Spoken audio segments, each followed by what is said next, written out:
Hello everyone, my name is Notepad Anon and I write games for fun, and we're back with more the making of. This might seem a little different than usual. Wait a second, this is Notepad's Miro board. Yes, welcome to the Miro board, where all of Notepad's various creations and ideas go to die horribly. Don't look down there, it is an evil place.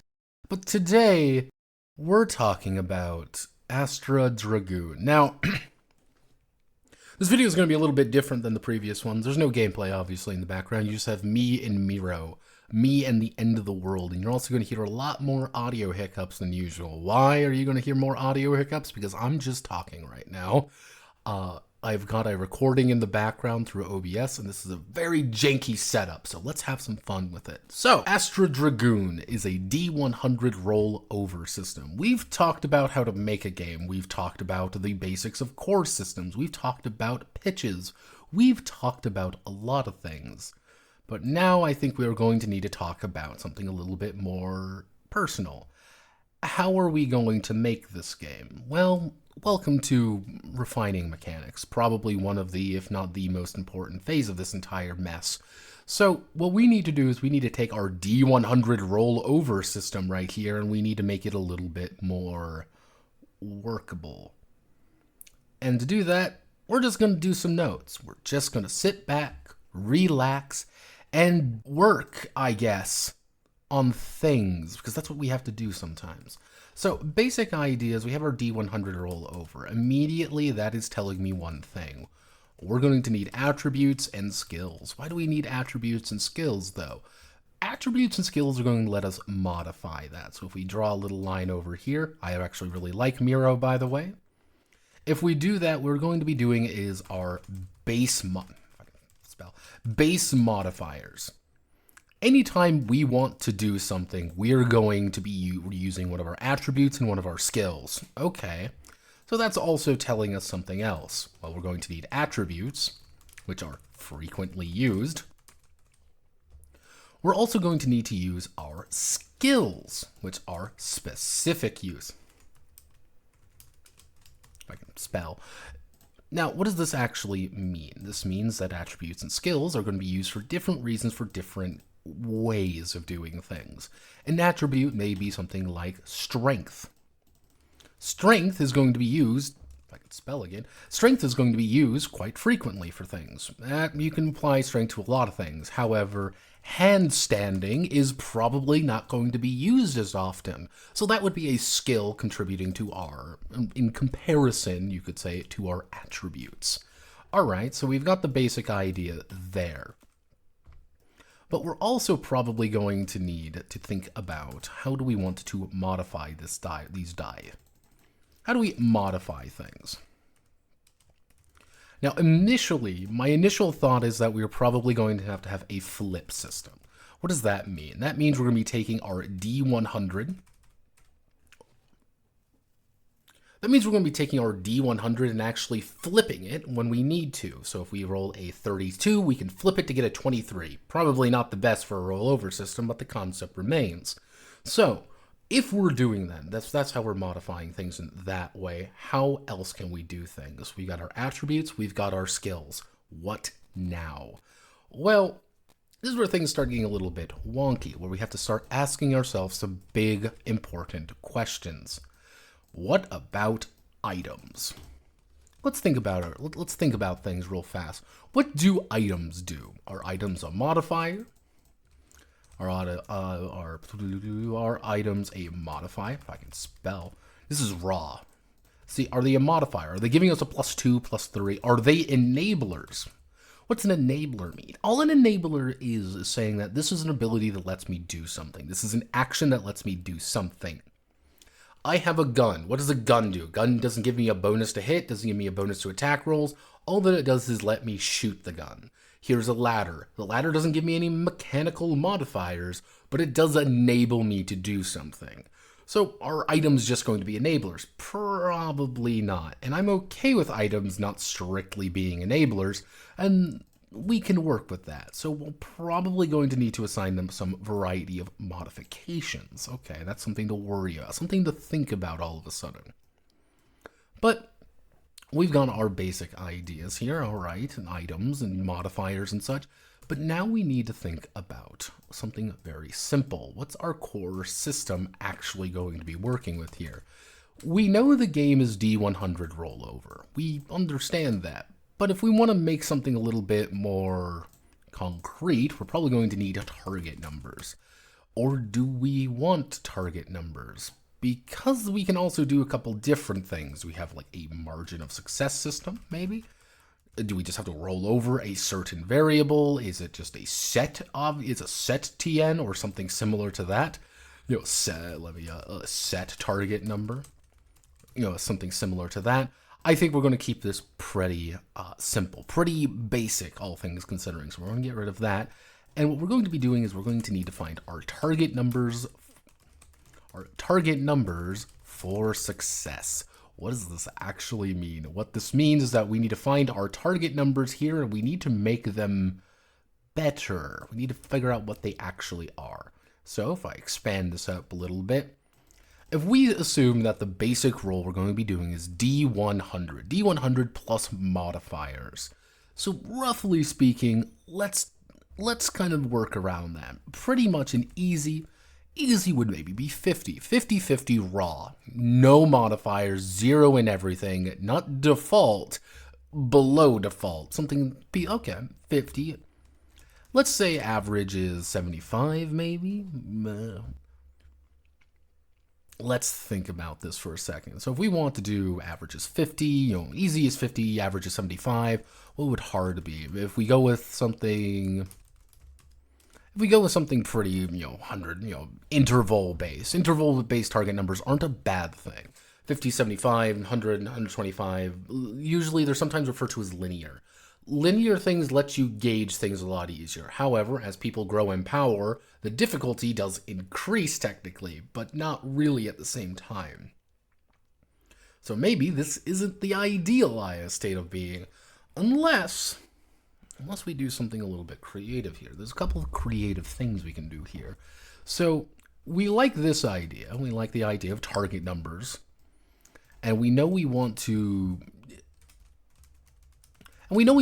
keep bumping this up. We want to make sure that people have target numbers. And I think one of the most important things you can do is never hesitate to open something up. Never hesitate to be like, oh man, I don't know what I'm doing. I'm completely flying blind here. When in doubt, just open something up, and if you need help with it, there is no shame in learning about just how do you end up doing something. Now we get to play the game of does Notepad have Anima currently on his PC, which he probably doesn't, because that would be too easy. I do. So here is my copy of Anima Beyond Fantasy right here. We love my Anima Beyond Fantasy. This is the original version. So there's no shame in looking up things. No shame in double checking, see what works, see what doesn't work. So if we're looking at this, we're thinking, okay, where if I were to find, we got all our classes, ability checks. We go all the way down to ability checks, success and failure, hello. So if we look here, looks like these are pretty large, but we also scale exponentially. If you notice, this is 20, 20, 20, 40, 40, 20, 40, 60, yeah, that's 60, yeah, 60, 20. There's actually a fairly consistent raise to things. So what if we just take this? We're going to grab our snipping tool here. Every computer has a snipping tool. Don't hesitate to not use it. We're going to snip the difficulty rating. And you know where we're going to put it? We're going to put it right here. You want to know why? Because it's never a bad thing to take things that you think are going to be useful to you. So you want to know what this tells me? You know, really want to know what this is giving me the impression of? This is telling me that I should be a little bit more diligent about things. Routine is 20. Roll D100 over 20. No, nothing too exaggerated. Let's be a little bit more consistent, though. Let's say 50, and that would make moderate 80, because we're going to increase it by 30 each time. So that would make difficult 110. Well, that doesn't look. What if we increase it by 40 instead? So it goes up to 120. Then we go to very difficult. Ooh, very difficult. If we increase it by 40, that means it goes up to 160 now. Okay, now we'll reach absurd level. And if we're increasing it by 40 one more time, it goes up to 200. However, 30, if this is 30, this is 20, this is 40, 40, 40. What would be the next then? Well, technically that would be 50. So it would be almost impossible. Almost impossible would be 250, which would then go up to impossible at 300. And then we would end off on our inhuman in our Zen, possibly at 350. At 350, we can end off on 450. Nice, consistent level adjustment here. We've got our absurd difficulties, but you still feel like 120 means something. Alright, so what's this roughly telling us? This means without modifiers, we cannot succeed a difficult check. So if we think about it, this is our zero modifier gate. What does the zero modifier gate mean? Effectively, if we have no bonuses, no abilities, no benefits, nothing, we can get up to moderate. If we want to hit a difficult check, if we want to hit very difficult, absurd, or anything like that, we're going to need to break that gate. We need to get a modifier somewhere, somehow. I think I know how we can get that pretty reliably. First things first is we have our attributes. Well, what's that telling us? That means attributes can be higher. Can be higher than average. All right, that makes sense, but let's make a little note about that. If attributes can be higher than average, what does that mean? Maybe instead we want attributes to be a lot lower. So if we do that, attributes can be lower than average. So what does this mean? Does this mean our strength gives us plus 40? Does strength give us plus 40, or does strength give us plus 20? And that's a tough guy. That's a peak of combat is strength 20. What's the human average? And usually that's a couple different things to understand here, but let's refer back to our very important little pitch, our anchor, you could say. What are we working with here? We're working with a science fantasy officers academy, high action, high anime. We want a little bit of anime in there. We want people doing cool things. So I'm leaning toward higher attributes. So if we have higher attributes, what does this mean? This means that attributes are primarily going to be used as our initial bonus. These can be higher. Maybe we can use skills then as an accelerant.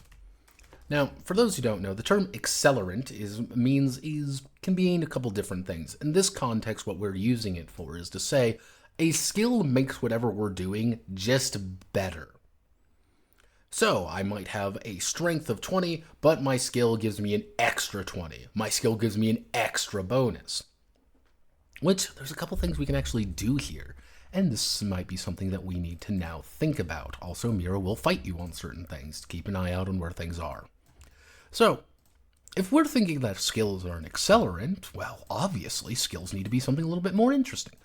Maybe we do the idea, maybe, bear with me, skills have set values.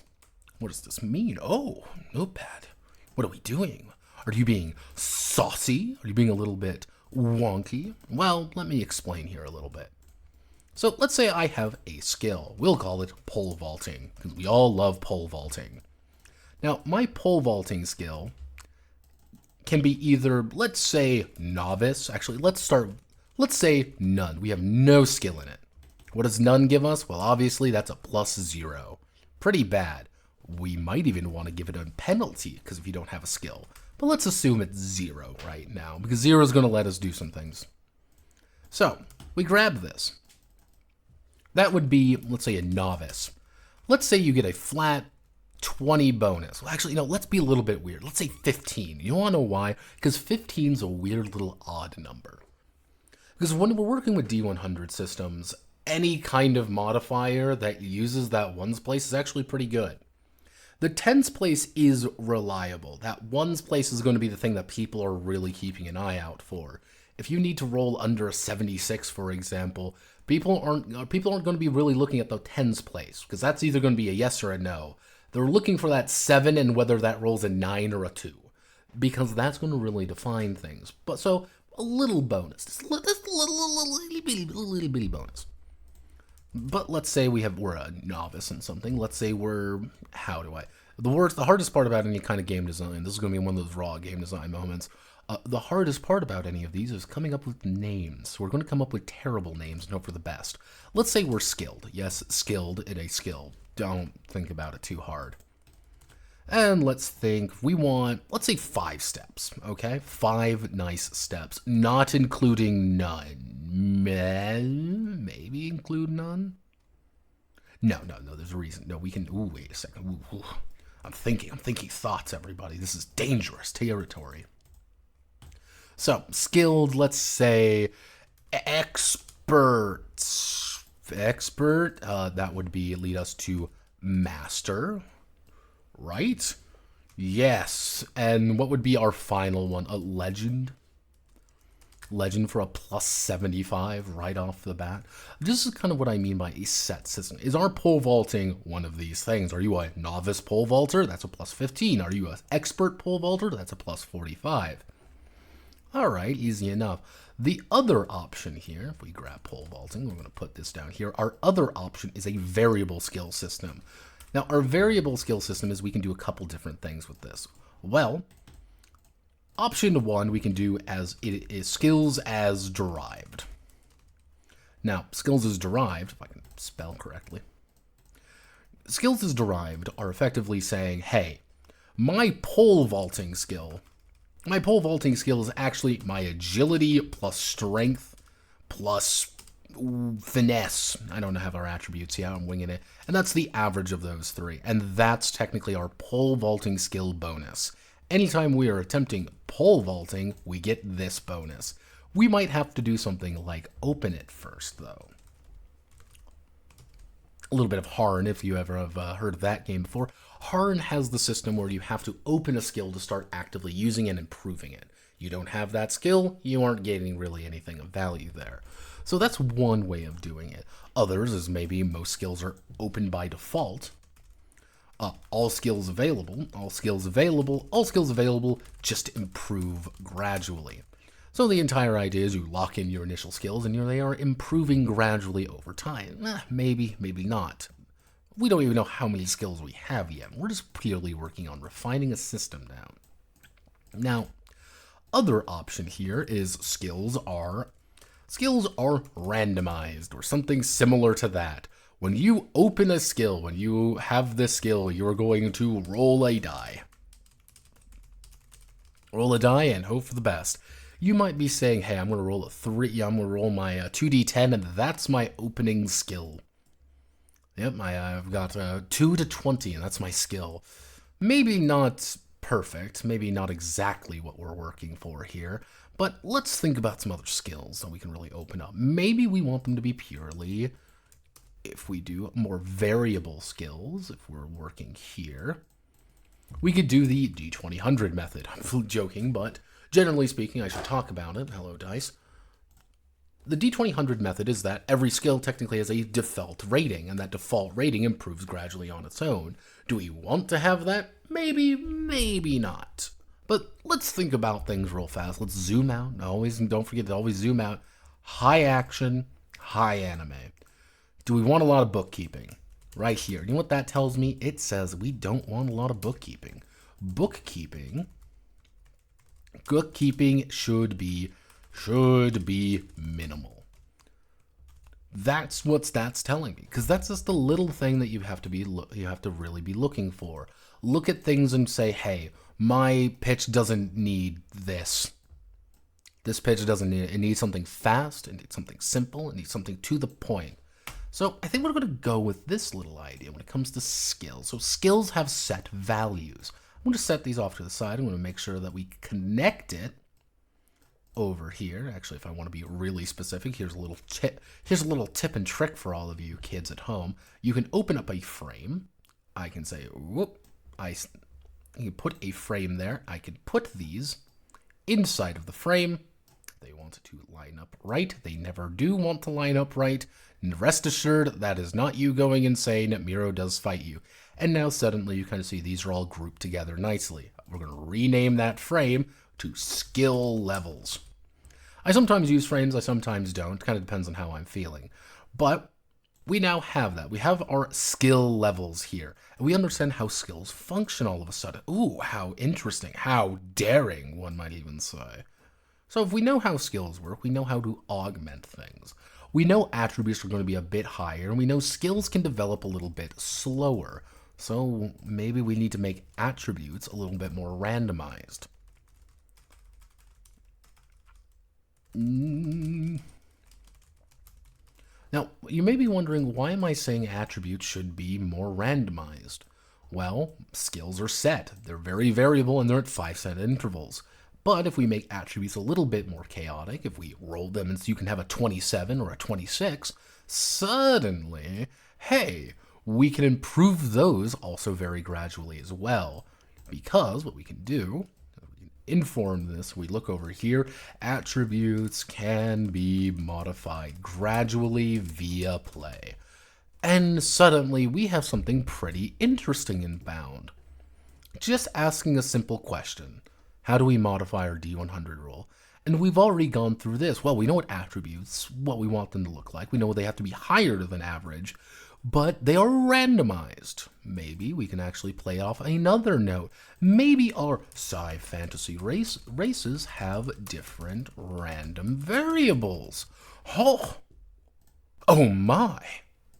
Oh me, oh my, everyone. It seems that we're doing a little bit of game developery. Oh, nasty. Little bit of nasty gaming, if I do say so myself. Because what we're ending up doing here is we're saying, hey, just a basic idea. We need attributes. What do? They need to be higher. They're randomized because we have set skill values. So we might have a variable thing over here, but you might be really skilled in something. Because if we're thinking about it, if we're looking over here, what does a character, if I can,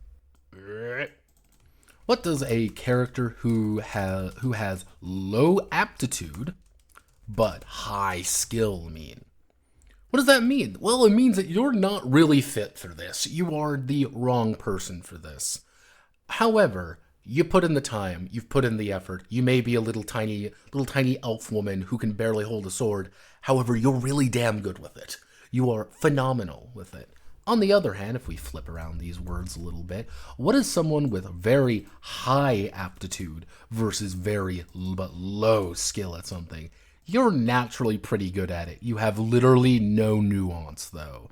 You are brutal, you're direct, you're immediate. You don't care about the details. You don't care about the little things. Why should you? That's not the point here. The point is that you have this. And that gives me an idea here. Why don't we call attributes aptitudes? Oh, what do you mean by aptitudes? Because now suddenly we have a different terminology for them. They're aptitudes. They're how good you are at something, but maybe not your full potential. Oh, if we want full potential, maybe there's something we can do with that. So let's just replace it. If I can, aptitudes, if I can spell correctly. I know, it's amazing.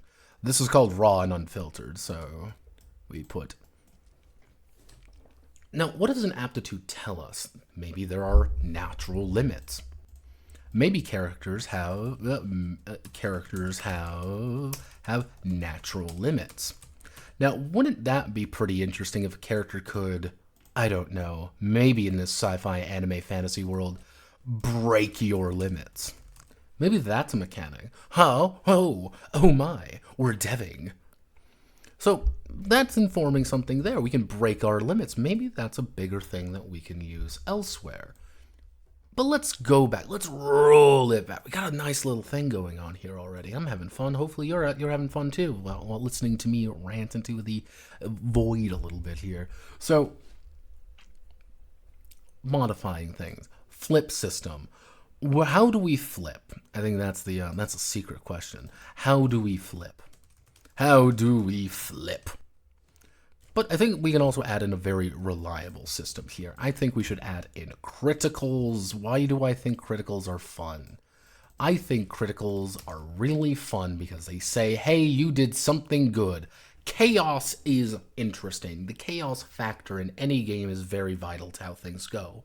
If your chaos factor is a little bit weak, doesn't work quite well, people are going to get bored of it a lot faster. Warrior Cats, the adventure game which we went over not too long ago, does this quite badly. Since everything is diceless, nothing really matters per se.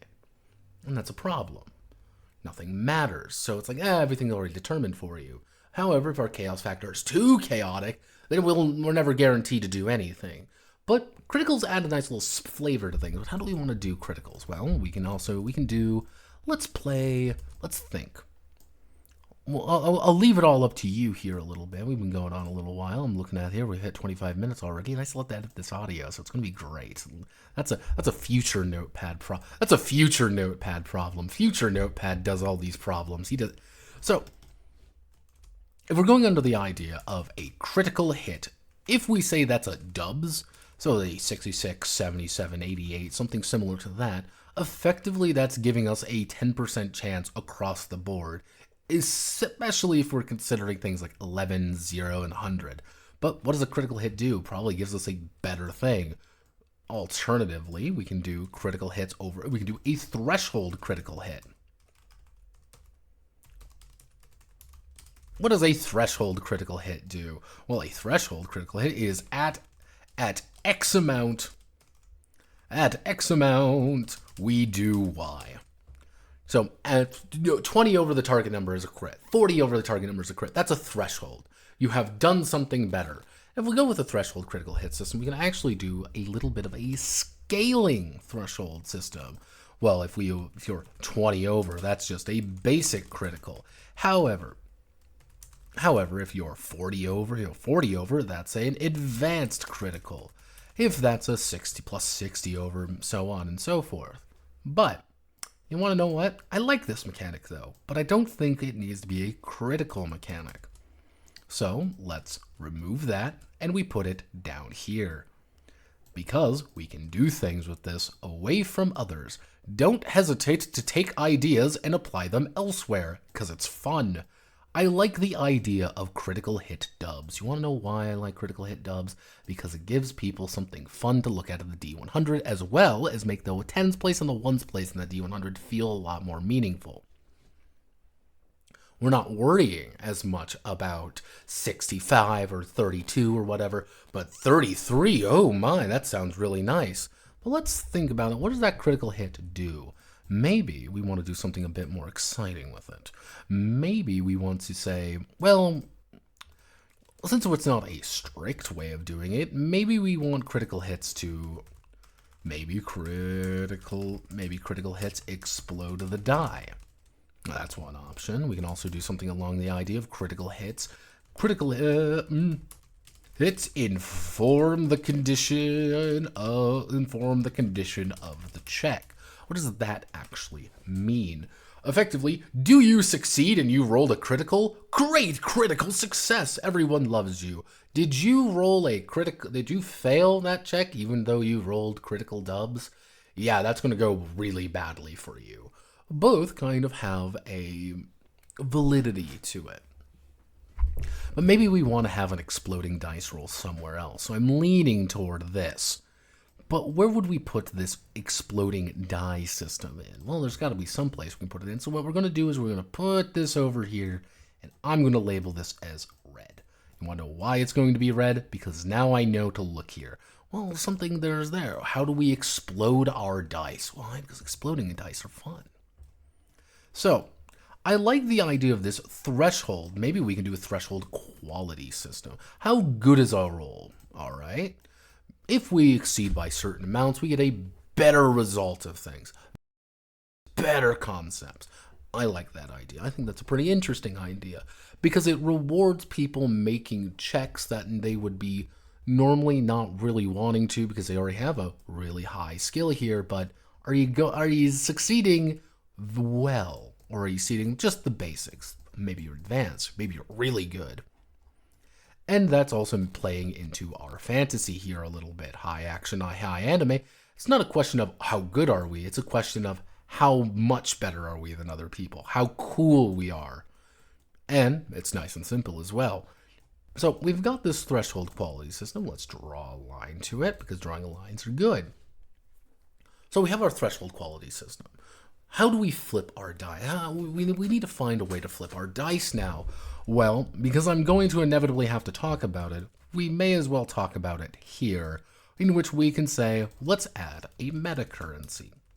I'm usually not a big fan of meta currencies personally. It's me thing more than anything, but we can add a meta currency here. What is this meta currency? Well, there can be quite a few different ideas here. First off is something like hope, or maybe like luck, or fate, or something. Billion options here. A million more if you really want to be specific about things.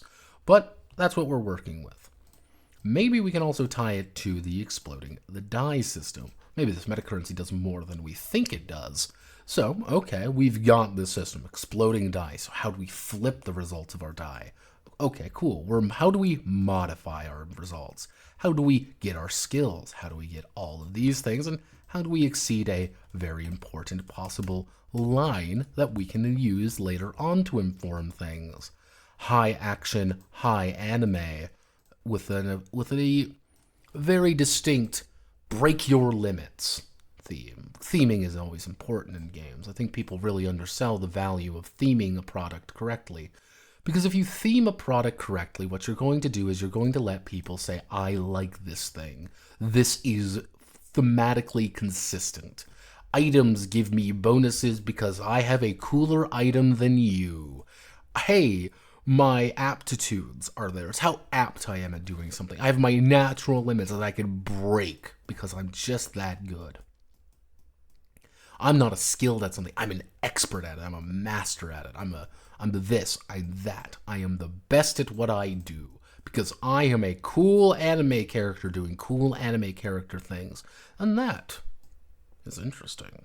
Now, looking at this, we're looking, if you pull back a little bit, looks like we did a lot, but we haven't really answered that main question yet. How do we modify our D100 system?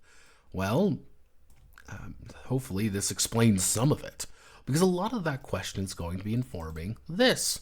Well, of course, we got our zero modifier gate. We've got all this. How maybe there's some penalties. So where do we put penalties? Let's go up here. Or do we? Well, it's our bonus and penalty system. Because there's a lot of bonuses and penalties that we can have, and that core resolution is going to feed into it. And that's good. That's fine. We don't need advantage. We don't need disadvantage. You want to know why? Because we've got all of these things. We already are building an advantage or disadvantage system naturally by virtue of playing the game. So, let's see. This video is 30 minutes long. I'm going to call it.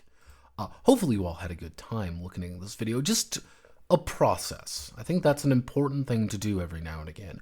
Go through the process and sit down and chew on it. Chewing on a game like this, and chewing on any game, I think is important in its own way.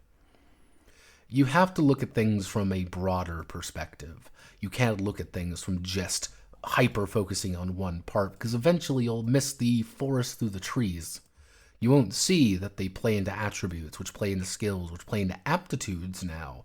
And aptitudes can be higher, but aptitudes are randomized, and aptitudes are modified through play, and they have limits, and we have to break our limits. That wasn't answering the original question, but everything flings off one another. Everything builds off something. How do we modify? We do criticals. How do we flip? How do we do threshold quality systems? We're always building on top of each other. That's why I like drawing these lines here, because it's helping us say what is connected to what. Nothing is dangling. Nothing is seeing, hey, where are we going with this? What is actually going on? We know. We want that D100 rollover system, and by God, we're going to be using this success system for it. Hopefully, things go well. Next time on Astra Dragoon, or the making of, there's a couple different ideas here. I've got quite a few different of these games. I'm going to have to sit down and actually fix it with some people, though. So hopefully you all had a little bit of enjoyment with this, a little bit different than usual. But Godspeed, good luck. Hopefully you have a wonderful rest of your day. Many thanks to the patrons as always. And, well, Have a lovely rest of the day. Hatsukai. Kise Kisukai. Kisukitsukai. Kisu